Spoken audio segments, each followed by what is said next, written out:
करके सोते हैं, लिखा गया है कि पूर्व की तरफ मुंह करके सोओगे तो इससे आपकी आयु बढ़ेगी। ये लिख लेना, पूर्व की तरफ सबसे बढ़िया है, पूर्व की तरफ मुख करके आप सोते हैं तो इससे आपकी आयु बढ़ेगी। अग्नि कोण की तरफ मुख करके सोओगे तो घर में झगड़े होंगे, द्वेष होगा। दक्षिण की तरफ मुख करके सोएंगे तो इससे मरण होगा, मृत्यु हो जाएगी। आयु द्वेषस्य मरणम, स्पष्ट लिखा है। ये श्रीमद् शिव महापुराण के विद्येश्वर संहिता के अध्याय नंबर 13 का श्लोक नंबर 8वां है, जिसमें एक जागने के सदाचार का वर्णन किया। इसको बहुत ठीक से सुन लीजिएगा, ये बहुत काम में आने वाली चीज है। लिखा है जो दक्षिण दिशा की तरफ मुख करके सोते हैं, पाम करके सोते हैं तो ऐसे मृत्यु आयु क्षीण होती है। फिर लिखा है कि जो तत्पश्चात, उसके तत्पश्चात वायव्य को, जो दक्षिण और पश्चिम का जो कोना है उधर की तरफ मुंह करके सोते हैं तो कोई न कोई उनसे जघन्य अपराध हो जाता है, पाप हो जाता है। जो पश्चिम की तरफ मुख करके सोएंगे उनके लिए भाग्य उदित होगा, ये भी ठीक है, खराब नहीं है। पश्चिम और उत्तर की तरफ मुख करके सोएंगे तो इससे बीमारियां बढ़ जाएंगी। और लिखा है जो उत्तर की तरफ मुख करके सोएंगे इससे पुष्टि, शरीर बलवर्धक होगा, पुष्टि, सफलता मिलेगी।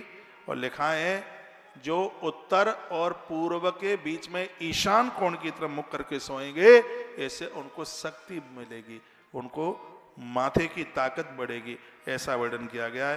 लेकिन रात के पिछले पहर को उषा काल में सबको जाग जाना चाहिए। सूर्य निकले उससे 1 घंटा 24 मिनट पहले सबको जग जाना चाहिए, ऐसे आयुष बढ़ता है, लंबी उम्र बढ़ती है। मैं निवेदन करना चाहूँगा, परमात्मा ने बड़ी कृपा करी है, जीवन हमें मिला है, इसको थोड़ा ढंग से जी लो। चाय गठिया का दर्द कर रही है, उसको दिन भर आप पीते रहते हैं। कॉफी कैंसर को पैदा कर रही है, 1400 रुपया किलो कॉफी आती है, बीमारियां दे रही है, कैंसर को पैदा कर रही है, और उसके बिना आप नहीं रह पा रहे हैं। आपको चाय पीनी है तो एक चाय मैं बता देता हूं, वो पी लें आप, बहुत ज्यादा आपको फायदा करेगी। 40 रुपया किलो की चीज है, बस क्या है, अर्जुन अष्टक की छाल है, एक अर्जुन का पेड़ आता है, उसकी छाल ले लीजिएगा, और एक बाजार में मिल जाती है दालचीनी, उसका पाउडर बना लीजिए। क्या क्या करना है, 1 चम्मच तो लेवें आप अर्जुन अष्टक की छाल का चूर्ण, और आधा चम्मच लें दालचीनी, तो ये हो गई 1.5 चम्मच। पानी चढ़ा दीजिए, पानी 2 गिलास पानी चढ़ाइए, उसमें इसको डाल दीजिए, थोड़ा सा गुड़ डाल दीजिएगा और थोड़ा उसमें दूध डाल दीजिएगा। जब 2 गिलास का 1 गिलास रह जाए, घूंट घूंट करके पी लीजिए। ना थायराइड बढ़ेगा, ना हड्डियों में दर्द होगा, ना आपका मोटापा बढ़ेगा, ना अस्थमा होगा, श्वास की बीमारी भी ना होगी। ये आयुर्वेद में इतना अद्भुत उपचार है। चाय पीनी है तो ये पियो, मैं रोज पीता हूँ चाय, मैं जायफल का काढ़ा पीता हूँ, माथे में दर्द नहीं होता, पेट नहीं फूलता, गैस नहीं बनती, जायफल का। जिन नारियों को संतान को जन्म देना है वो जायफल का काढ़ा कभी भी न पिए, क्योंकि इसको सेवन करने से नारी बांझ भी हो सकती है। जो संसार के कार्यों से निवृत्त हो गई है, बिल्कुल भी, बच्चे भी अब बड़े हो गए हैं, तो एक लंबी आयु जीने के लिए जायफल का काढ़ा किसी वरदान से कम नहीं है। ये पीजिए। थायराइड वालों को सूखे धनिया का काढ़ा पीना चाहिए, थायराइड भागता है उससे। सूखा धनिया, उसका काढ़ा पिए। मैं आयुर्वेद की किताबें पढ़ता हूं, थायराइड का पता ही नहीं लगेगा कि काम भाग गया। ये आप करें, जिनके दांतों में पायरिया है, जिनके दांत हिल रहे हैं, दांतों में जिनके में दर्द है, तो बबूल की छाल का काढ़ा 2 लौंग डाल करके उस काढ़े को पी लीजिए, बिना छाने पी लीजिए। 90 साल में भी दांत गिरेंगे नहीं नीचे, दर्द नहीं होगा, किसी भी प्रकार की तकलीफ नहीं होगी। ऐसा लगता है फ्री की दवाइयां। इतना बताने में हजारों रुपया डॉक्टर आपसे ले लेते, और मैं आपसे 2 रुपया भी नहीं ले रहा हूं, तो भी आप मेरी बात नहीं मान रहे। आज एक कैंसर की औषधि की भी बात मैंने आपके बीच में निवेदित की है। तो अपने स्वास्थ्य का ध्यान रखिए, क्योंकि पहला सुख है निर्मल काया, शरीर स्वस्थ हो। दूसरा सुख है घर में माया, किसी का कर्जा ना हो। तीसरा सुख है पुत्र आज्ञाकारी, और चौथा सुख है बिना लड़ने वाली घरवाली, जो लड़े नहीं कभी, बिल्कुल झगड़े नहीं। तो उनके लिए तो स्वर्ग वैकुंठ धरती पर चल के आ गया है। अपने जीवन को ठीक से जीने की कोशिश कीजिए। ये चाय वाय छोड़िए, कैंसर को रिफाइंड जन्म दे रही है। ये तली तलाई चीजें, ये सब ज्यादा आप खा रहे हैं, ये स्वास्थ्य के लिए बहुत हानिकारक है। ये मधुमेह को भी पैदा कर रही है। तो क्यों ऐसी चीजें आप ले रहे हैं? जो डायबिटीज के मरीज यहाँ बैठे हैं उनको मैं निवेदन करूंगा, बाजार में अलसी मिल जाएगी और बाजार में अजवाइन मिल जाएगी और बाजार में सफेद तिल मिल जाएंगे। तीनों को भून करके रख लीजिए और सुबह शाम आधा आधा चम्मच मुंह में डालकर उससे के बाद गर्म पानी पीते रहिए, 20-20 मिनट घूमते रहिए। मैनपुरी छोड़ करके डायबिटीज भाग जाएगी, और ना भाग जाए तो मेरे ऊपर फाइन लगा देना आप। हाँ, अलसी, अजवाइन और तिल, सफेद वाले तिल भून करके तीनों को एक पाउडर टाइप का बना लो। सीधे दाने भी चबा सकते हो, भुने हुए लीजिएगा तो ये आनंद कर देगा। आप एक लंबी पारी जी के जाएंगे। आयुर्वेद की चीजें बड़ी अद्भुत हैं। ये किसी को पाइल्स, बवासीर की बीमारी है, मट्ठा में नारियल की जटा उसको निकालिए, फिर उसको राख बनाइए, फिर उस राख को छाछ में, मट्ठा में डालिए, थोड़ा सा काला नमक डालिए और फेंट करके पी लीजिए। 3 दिन में ये बीमारी खत्म हो जाएगी। 3 दिन में। यदि किसी का कान फट गया है, कान में दर्द होता है, एलोवेरा जानते हैं आप, देसी भाषा में कहते हैं ग्वार पट्ठा, उसका थोड़ा रस निकालिए, उसको गर्म कीजिए और थोड़ा सा उसमें सरसों का तेल मिला लीजिए गर्म करते हुए, और फिर उसको अपने कान में डाल लीजिए। 3 सेकंड में कान का दर्द बंद हो जाएगा। 3 मिनट की बात नहीं कर रहा हूं, 3 सेकंड की बात कर रहा हूं। ग्वार पाठा का रस, थोड़ा सरसों का तेल, उसमें थोड़ी सी लौंग और आप डाल दें और फिर उसको कान में 2 बूंदें टपका लीजिए, उसको दर्द भाग जाएगा कान का। कान के दर्द के लिए 2 चीजें बड़ी महत्वपूर्ण है, एक तो ये है और एक माता की छाती का दूध। कितना भी कान में भयंकर दर्द हो, किसी माँ की छाती का दूध उसके कान में 2 बूंदें गिर जाए तो भी कान का दर्द ठीक हो जाता है। तालियां तो बजाना ही नहीं है आप। मैं कथा की तरफ आपको लेके चल रहा हूं। बोलिए बांके बिहारी लाल की, श्री हनुमान जी महाराज की। तो मैं निवेदन करना चाहूंगा कि उत्तर की दिशा की तरफ पाम करके सोना है, या फिर पूर्व और या फिर पश्चिम। यही 3 दिशाओं को बहुत ज्यादा बढ़िया बताया गया है। कहा गया रात के चतुर्थ पहर में, जब रात निकल जाती है तो भोर में 3 बजे से 4:30 बजे के बीच में बिस्तर छोड़ दीजिए। आप देखें कितनी लंबी जिंदगी आप जी करके जाते हैं। भले ही आप स्नान 5 बजे कीजिए, 5:30 कीजिए, 6 बजे कीजिए, लेकिन सुबह जगिए जल्दी। 3 से 4:30 के बीच में ब्रह्म मुहूर्त है। ये तो ऐसा समय है कि इस समय में परमात्मा से बातें होती है। ऐसे समय में जागिए। लिखा है ना, निशांतयामोसज्ञायामार्थम संधिरुच्यते तत्काले तो समुत्थाय बिन मूत्रे विसर्जित ध्वजा। इसमें क्या लिखा है वो भी सुन लें। रात के पिछले पैर को उषा काल जानना चाहिए। उस अंतिम पैर में जो जागते हैं, उस समय में जो जागते हैं उनको जाग करके बाथरूम के लिए जाना चाहिए। बाथरूम जाने के बाद योगा कीजिए, नहीं किडनी के ऊपर असर हो जाएगा। जागते समय पहले बाथरूम जाइए, कुल्ला कीजिए। आप बासे मुंह जब करते हैं तो बाथरूम जाने के बाद कीजिएगा। सुबह जो भोर में बाथरूम विसर्जन के लिए जाते हैं उनकी किडनी बड़ी मजबूत रहती है उसकी। तो ये बड़ी अच्छी बातें कही गई हैं। बाथरूम यानी मूत्र विसर्जन करने के तत्पश्चात थोड़ी देर बैठें। फिर लिखा है घर से दूर जाकर के, बाहर जाकर लिखा हुआ है कि उत्तर की तरफ मुख करके मलमूत्र का विसर्जन किया जाए, ऐसा वर्णन है। जल, अग्नि, ब्राह्मण का घर, देवालय, जुते हुए खेत और रास्ता, ऐसी जगह पर मलमूत्र का विसर्जन करना जघन्य अपराध है, ये वर्णन किया गया। अब तो खैर सबके घर में टॉयलेट, बाथरूम बने हुए हैं, तब की बातें लिखी हुई हैं जब ये सब चीजों की व्यवस्था नहीं थी। अब वर्णन किया गया है कि साबुन से आपके हाथ साफ हो सकते हैं, शुद्ध नहीं हो सकते। जिस दिन आप कोई व्रत करते हैं, उपवास करते हैं, उस दिन हाथों पर मिट्टी जरूर लगाइए, क्योंकि माटी के लगाए बिना हाथों में शुद्धि नहीं आ सकती। कुल्ला करें, पाम धोएं, सब बातें वर्णन की गई हैं। जिस किसी और आगे की भी बड़ी अद्भुत बातें कही गई। कहा गया ये जरूरी नहीं है कि पूजा में नया वस्त्र हो, लेकिन ये बहुत ज़्यादा जरूरी है कि पूजा में धुला हुआ वस्त्र ही पहन के बैठिए।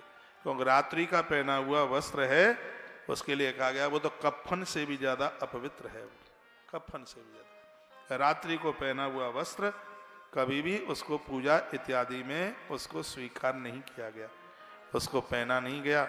ऐसी बड़ी अद्भुत बातें सदाचार से जुड़ी हुई इन बातों का वर्णन किया गया। एक बार जयकारा लगाइए, बोल भक्तवत्सल भगवान की जय हो। साल में एक आध बार वहां जहां जाइए उन तीर्थों में जो तीर्थ नदियों के किनारे बसे हैं, क्योंकि नदियों के किनारे वास करने से श्वास की बीमारी नहीं होती, उनका आयुष बढ़ता है। अब उन नदियों का वर्णन किया गया है, कहाँ कहाँ जाना है, लिखा है चतुर्विंशा मुखा पुण्या नर्मदा च महानदी। नर्मदा नदी है जिसके 24 मुख हैं, साल में एक आध बार जाइए, जहाँ नर्मदेश्वर भगवान प्रकट होते हैं, ऐसी माता नर्मदा है। इसी ग्रंथ में लिखा है कि गंगा नहाने से जितना फल प्राप्त होता है, माता नर्मदा का दर्शन करने से उतने फल की प्राप्ति हो जाती है। एक बात मैं आपके बीच में बोल रहा हूं, यमुना जी में 7 बार नहाओगे, यमुना जी में 7 बार नहाओगे, गंगा जी में 1 बार नहाओगे तो फल एक बराबर है गंगा जी में। और गंगा जी में 100 बार नहाओगे और समुद्र में 1 बार नहाओगे तो फल एक बराबर है। समझ में आ रहा है? जब भी आप ऐसे तीर्थ में जाते हैं जहां समुद्र है, भले एक दिन नहाने को जाना, लेकिन नहाना जरूर। मैया जी को लेडी साड़ी चढ़ाई जाती है, जैसे चुनरी मनोरथ कहते हैं।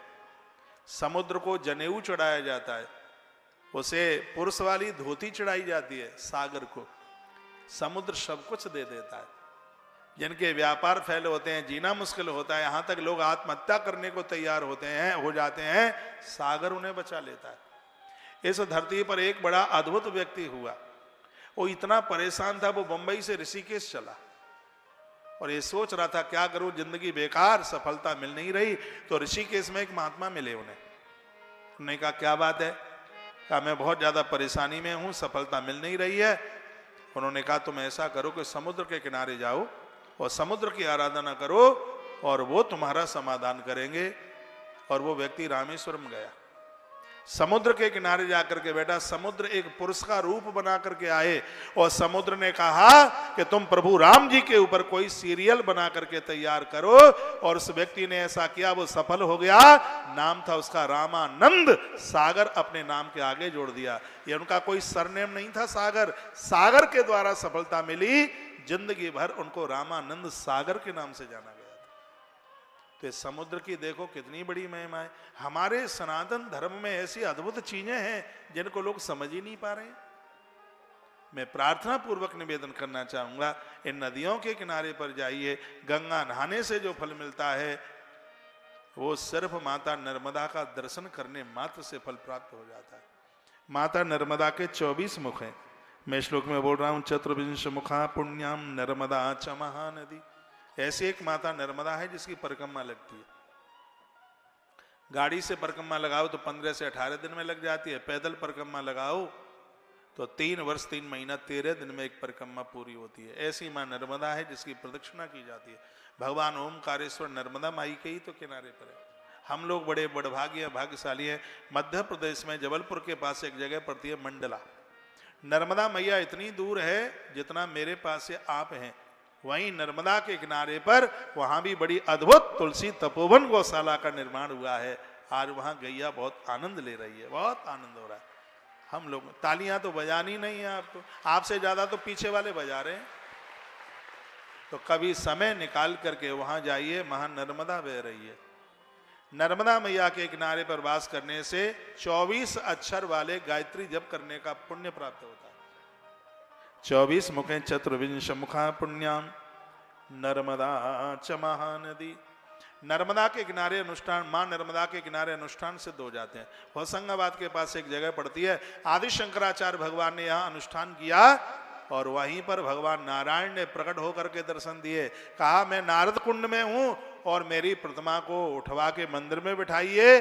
और ये दर्शन भगवान ने दिए थे। आदि शंकराचार्य भगवान गए विशाल क्षेत्र में, नारद कुंड से प्रतिमा को निकाला, मंदिर में बिठाया। उसी प्रतिमा मंदिर को आज बद्रीनाथ भगवान के नाम से जाना जाता है। भगवान बद्रीनाथ। ये दर्शन मां नर्मदा के ही किनारे पर हुए थे।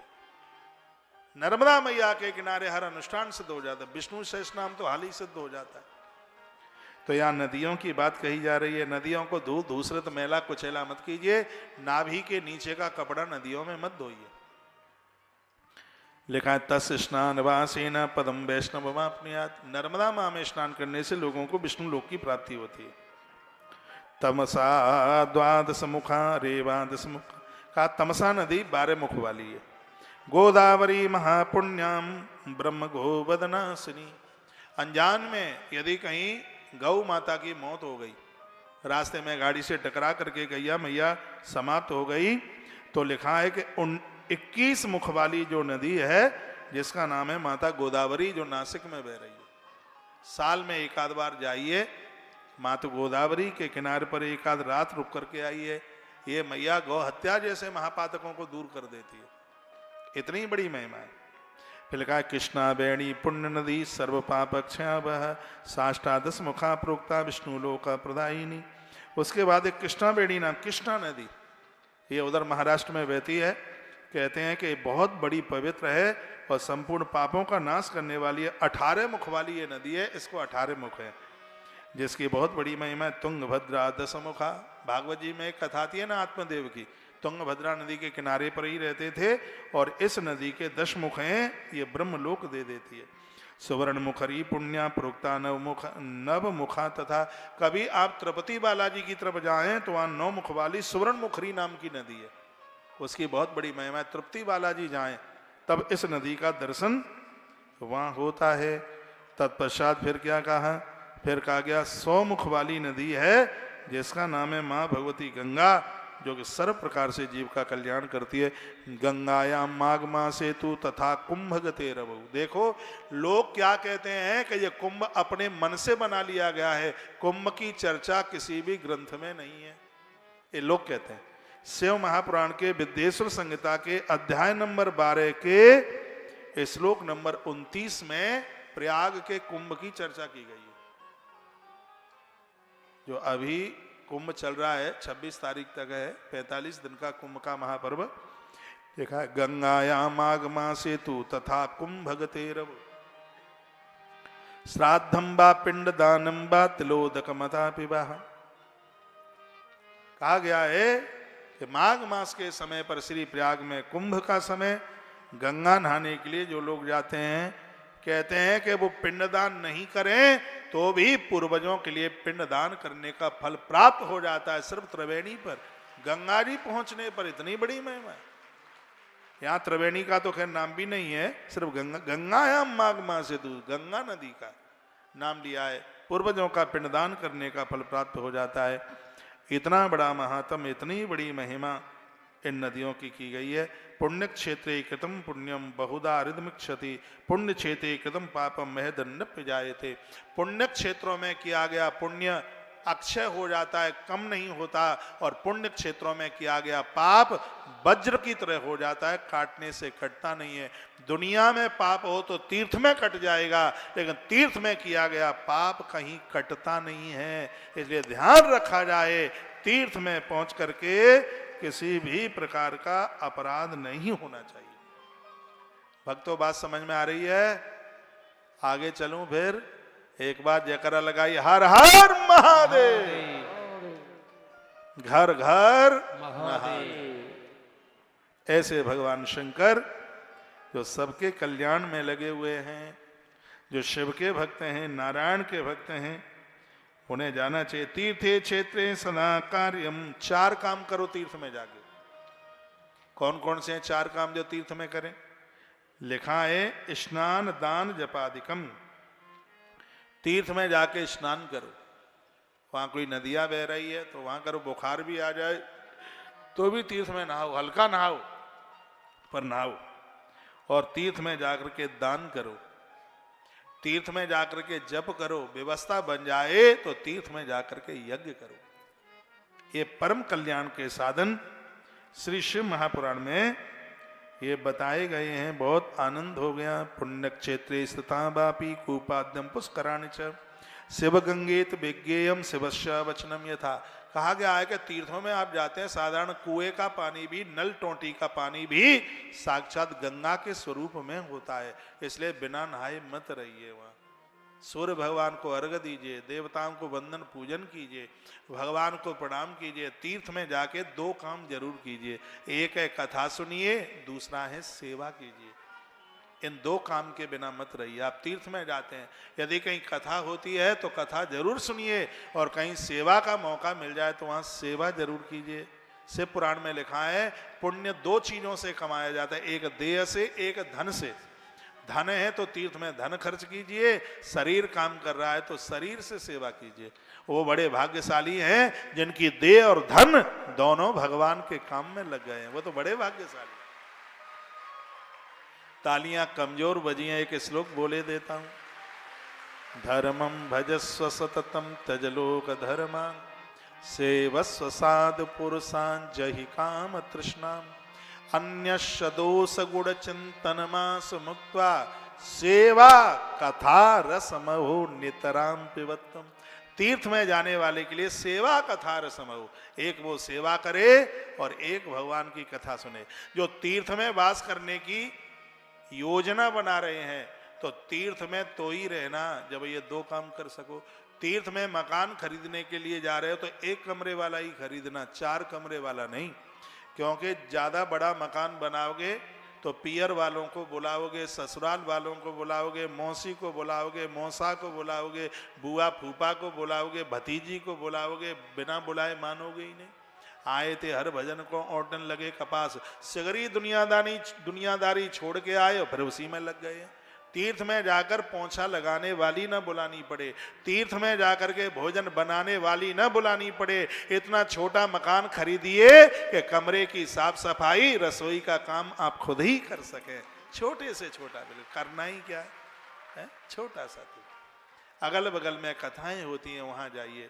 कहीं कोई सेवा का मौका मिल जाए वहां जाइए। कोरोना की बात है, हम बंदरों की सेवा के लिए जाते हैं, वृंदावन में होते हैं तो हमने देखा कि एक रिक्शे में से 5-7 माताएं उतरी और झाड़ू उनके हाथ में लगा हुआ था। मुझे तो लगा कि केजरीवाल जी की पार्टी की कोई माताएं आ गई है। जो मुझे लगा वो मैं बता रहा हूं, क्योंकि झाड़ू हाथ में था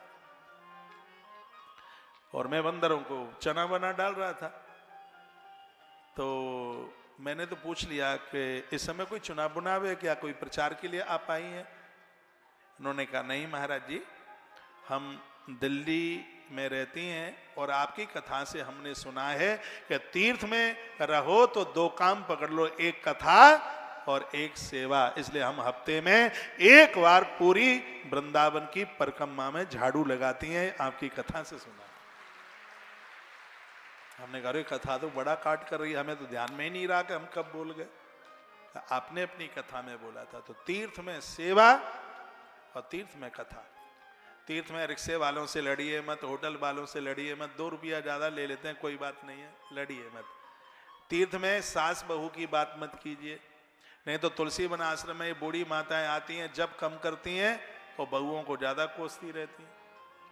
ये बहनें भी कमजोर नहीं पड़ती इस मामले में। जिस मैयों ने जन्म दिया उसकी बुराई कभी नहीं करती, और सास की बुराई करने के लिए उन्हें पानी का घूंट भी नहीं पीना पड़ता, बिना कॉफी चाय लिए बुराई करती रहती। खैर आप ऐसी नहीं है, आप तो बहनें बहुत मलूक हैं, अच्छी वाली है।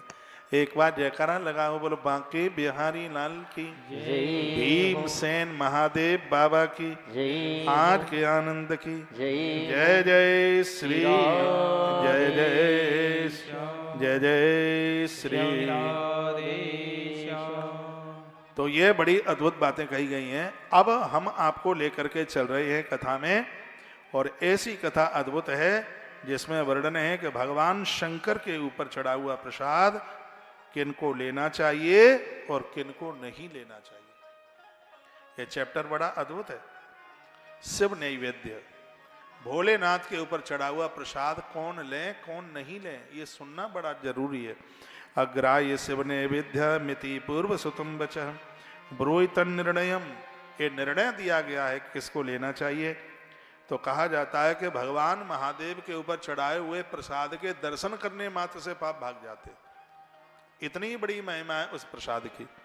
लेना किसको है अब वो सुन लीजिएगा। सूत जी कहते शुद्धम मुनिया सर्वे सावधान धुना।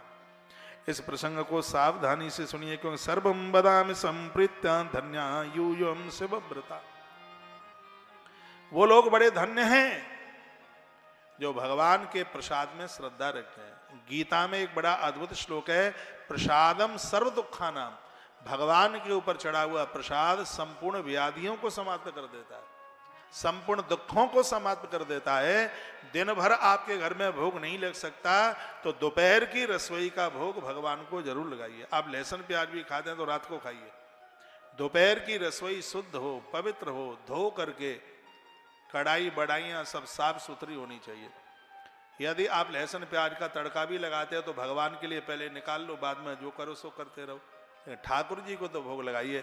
दुर्भाग्य की बात है कि जिस परमात्मा ने आपकी रसोई में राशन दिया, उसी परमात्मा के लिए आपकी रसोई में राशन नहीं है जिस भगवान ने दिया। सब कुछ तो उसने दिया। आप में भी ऐसे बहुत लोग होंगे जिनके घरों में भगवान को भोग नहीं लगता। राम जी ने कहा था हम कहाँ रहें। राम जी ने महर्षि वाल्मीकि जी को कहा कि हम कहाँ रहें, तो गुरु जी ने क्या बताया मालूम है आपको? बहुत अद्भुत बात कही थी। कहा राम अयोध्या रहना भले ही भूल जाना, लेकिन उन घरों में रहना कभी भी मत भूलना जिन घरों में आपका भोग लगता है। तुम ही निवेदित भोजन करहि, ओ तुम ही निवेदित भोजन करहि, प्रभु प्रसाद पट भूषण धरहि, प्रभु प्रसाद पट भूषण धरहि। रामायण की बड़ी अद्भुत चौपाई है। कहा जो तुम्हारा भोग लगा करके भोजन करते हैं उनके घर में आपका वास जरूर होना चाहिए। भगवान का प्रसाद लेने के लिए कुछ सावधानी रखनी है। क्या लिखा है? जूठे मुंह से कभी भी भगवान का प्रसाद नहीं लिया जाता। कभी कभी ऐसा होता है, बहुत ध्यान से सुनिए, आप सुन नहीं रहे हैं। मंदिर में आपको प्रसाद मिला या कथा में आपको प्रसाद मिला और प्रसाद लेके आप घर गए, और आप अपने पति को या बच्चों को उस समय प्रसाद देते हैं जिस समय वो भोजन कर रहे होते हैं। नहीं, पहले भोजन कीजिए, फिर कुल्ला कीजिए, उसके बाद में प्रसाद को लीजिए।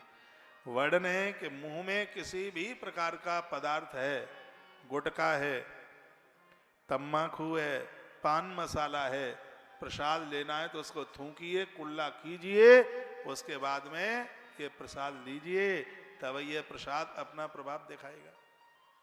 ऐसा नहीं कि मुंह में कुछ गुटक रहे हो और ऊपर से पंजीरी भी डाल रहे हो, तो प्रसाद विसाद कुछ भी नहीं माना जाएगा। तो प्रसाद को लेने के लिए मुख पवित्र होना चाहिए, पावन होना चाहिए। लिखा है 1000 यज्ञ करने से जितना फल प्राप्त होता है, भगवान के ऊपर थोड़ा सा चढ़ा हुआ प्रसाद लेने से उतने फल की प्राप्ति हो जाती है। अपने घर में सुबह मिश्री का भोग लगा लीजिए, दूध का भोग लगा लीजिए। दोपहर में जो सामग्रियां बनी है आपके घर में, थाल तुलसी का पत्ता डालकर ठाकुर जी के सामने रखिए। यदि हो सके तो एक उपला, उपला जानते हैं, कंडा, गौ माता के गोबर का कंडा जला के उसमें थोड़ा सा घी डालकर 5 आहुतियां डालिए। मेरे निवेदन पर 1 आध साल करके ही देख लीजिए, घर की आकृति बदल जाएगी। ये थाली दिखाना वाला भोग तो 25-30 साल से शुरू हुआ है। 25-30 साल पहले अग्यारी होती थी, कंडा जलाया जाता था, 5 कौर तोड़ के उसके ऊपर डाले जाते थे।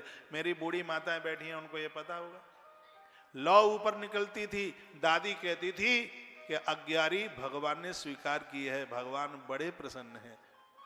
लेकिन आलसियों की फौज जब से इकट्ठी हुई तब से भगवान को थाल दिखा दिया जाता है, बस तू खा ले। हो सके तो अपने घर में एक पात्र रखिए, वो पात्र तांबे का हो, पीतल का हो, मिट्टी का सकोरा हो, उसमें कंडा उपला जलाइए, उसके ऊपर घी डालिए। जब वो ज्योत ऊपर निकले तब 5 कौर उसके ऊपर चढ़ा दीजिए। मंत्र में बोले देता हूं, प्राणाय स्वा, व्यानाय स्वा, पानाय स्वा, समानाय स्वा, उदानाय स्वा। ये चढ़ाकर 5 कौर डालकर, इससे पुरखे भी तृप्त हो जाएंगे, देवता भी तृप्त हो जाएंगे। थोड़ा सा जल छोड़ दीजिए, कितनी देर लगती है? कुछ भी देर नहीं लगती। आपके पुरखे तृप्त हो गए तो अकाल मौतें नहीं होंगी और देवता प्रसन्न हो गए हैं तो इस मृत्यु लोक में भोग और मरने के बाद मोक्ष जरूर मिलेगा। भैया ये भगवान को भोग लगाने की महिमा है। प्रसाद लीजिए घर में। हम जैसे लोग तो पानी को भी भगवान को समृद्ध करके पीते हैं। शुद्धता पवित्रता रखिए। भगवान का भोग लगाते समय थोड़ी आंख बंद कर लीजिए, घंटी बजाइए, भगवान को समर्पित कीजिए। क्या लिखा है? यद ग्रहम से बने विद्य प्रचारोपी प्रयायते तदग्रहम पावनम सर्व मन्य पावन कारणम। जिस घर में भगवान का नित्य भोग लगता है उस घर में कभी अग्नि का प्रकोप नहीं होता, आग नहीं लगती, सांप बिच्छू नहीं वहां उस घर में रहते, विद्युत प्रभाव कोई नहीं, लकवा जैसी बीमारियां ये सब अपना प्रभाव नहीं दिखाती। ऐसे घर में, जिन घरों में नित्य भगवान का भोग लगता है। षोडशोपचार में 16 उपचार जो पूजा के बताए गए हैं, तो ये भोग भगवान को लगाना उसी में ही तो आता है। तो अपने घरों में भगवान का भोग लगाइए। भक्षणीयम प्रयत्नेन शिवस्मरण पूर्वकम। जब भी प्रसाद मुख में डालें तो भगवान का स्मरण करके डालें, ठाकुर जी का स्मरण करके डालें, ऐसा वर्णन किया गया है। अब बताया गया कि महादेव के ऊपर चढ़ा हुआ प्रसाद किनको लेना चाहिए और किनको नहीं लेना चाहिए, ये बात आ रही है। तो कहा गया है कि जो शंकर के पुजारी हैं, शिव जी के जो पुजारी हैं, ओम नमः शिवाय मंत्र का जप करते हैं, महादेव को जिन्होंने इष्ट रूप में स्वीकार किया है, महादेव की किसी भी पिंडी के ऊपर चढ़ा हुआ प्रसाद ऊपर नीचे अगल बगल में कहीं भी चढ़ाए, उस प्रसाद को लेने का अधिकार उस शिव साधक को है। ऐसा से पुराण में लिखा। अब मान लिया जाए कि जिनके इष्ट महादेव नहीं है लेकिन वो महादेव को बहुत मानते हैं, तो उन्हें क्या करना चाहिए? कहा गया वो प्रसाद ले भगवान कृष्ण से स्पर्श करा के या सालराम भगवान से स्पर्श करा के फिर उस प्रसाद को वो ग्रहण कर ले। शंकर जी के ऊपर चढ़ा हुआ प्रसाद क्यों नहीं लिया जाता? यहाँ लिखा है कि इस पिंडी के ऊपर चंडा देवी का अधिकार है और भगवान महादेव ने ये अधिकार उसे दे दिया है, जो मेरी पिंडी के ऊपर चढ़ा है वो अधिकार तेरा होगा। इसलिए जब भी प्रसाद चढ़ा है तो भगवान की पिंडी के सन्मुख रख दे, उनके ऊपर जो शिवलिंग ऊपर होता है उसके ऊपर न रखें, उसके सामने रख दें उसको। नहीं तो बहुत लोग ऊपर चढ़ा देते हैं, चावल चढ़ाइए ऊपर, बेलपत्र चढ़ाइए, फूल चढ़ाइए, लेकिन ऊपर प्रसाद ऊपर नहीं, क्योंकि यहां वर्णन है यदि ऊपर प्रसाद चढ़ाया तुम तो हो गया पुजारी भी लेने का अधिकारी नहीं।